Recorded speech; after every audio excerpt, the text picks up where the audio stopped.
Pourquoi les gens n'apprennent-ils pas de l'histoire? Alors, les gens n'apprennent pas de l'histoire, et moi qui suis professeur d'histoire, c'est toujours dramatique. Quand que j'écoute l'actualité de notre début du XXIe siècle, tous ces extrémismes me font clairement peur, ces expressions extrémistes me font peur, puisque je sais, en ma connaissance assez solide du passé, à quel point jouer avec les idées dangereuses peut finir par la réalisation effective d'actes en concordance avec ces idées dangereuses. Donc, ce danger, je le ressens au quotidien lorsque je lis l'actualité, lorsque je vois la vie politique.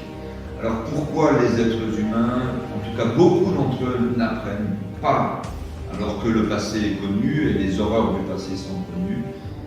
Très probablement par le fait qu'ils ne se sentent pas directement concernés, puisque les pires horreurs qui ont touché le XXe siècle en Europe datent maintenant de 70 ans, bientôt 80 ans. Les crimes nazis en 70 ans, ça fait déjà 2 générations.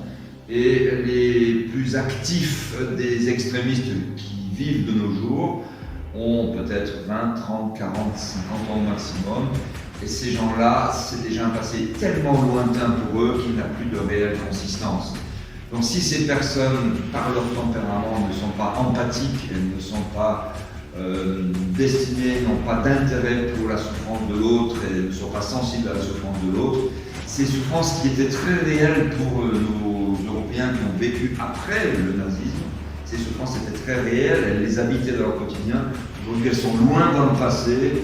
Donc pour des individus pas empathiques, à la limite, ça ne compte pas ce passé n'est pas réel, et ils trouveront facilement des arguments pour dire « oui, mais moi je ne ferai pas comme les nazis, moi je ne ferai pas comme ». Donc il y a aussi cet orgueil qui fait que, oui bien sûr j'ai des idées extrémistes, mais je saurai les contrôler. Donc entre cet orgueil et cet éloignement dans le temps, j'ai bien peur en tant qu'historien qu'il faille sans arrêt, revenir et revenir encore sur l'étude des passés et essayer le plus possible de sensibiliser des gens qui sont empathiques, qui soient plus nombreux que les gens brutaux. Voilà ma réponse.